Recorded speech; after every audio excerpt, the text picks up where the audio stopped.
Sound is a technical term to judge the quality of a deductive argument. A sound argument succeeds at two levels. The reasoning is valid, and all the premises are true. That means there are two ways your deductive argument can go wrong. First, you can botch the reasoning. Arguments are in the business of supporting conclusions with reasoning. It's their raison d'etre. So if your argument is invalid, then it's not even in the running for a sound argument. Second, your premises could be mistaken. There's a saying in philosophy, validity is cheap. It means anyone with a bit of logical training can put together a valid argument. But the crux of the matter is whether the premises are actually true. Validity follows the GIGO rule. Garbage in, garbage out. All reasoning is reasoning from one thing to another. And if you are reasoning from falsehoods, then even if your reasoning is valid, you could arrive at a false conclusion. So an argument like this is valid.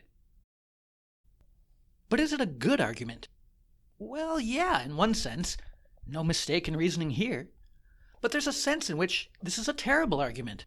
The premises are false, and so we landed on a false conclusion. That's why we need precise language in logic. Don't call this argument good or bad. Call it valid, but unsound. Understanding these two levels can give you superpowers in discussion. Imagine someone gives you reasons A, B, and C, and that's why you should believe D. But you're not convinced. You might say, look, I agree with you about A, B, and C. They're all true, but that doesn't mean D is true. Here, you're letting the person know that you're not challenging the facts. You're challenging their reasoning. Or it could go the other way. You might say, I agree that A, B, and C, if true, would support your conclusion, but I disagree with you about B. In this case, you think their reasoning is okay. You just think they got the facts wrong.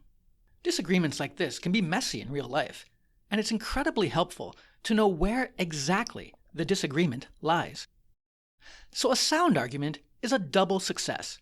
It has valid reasoning and true premises.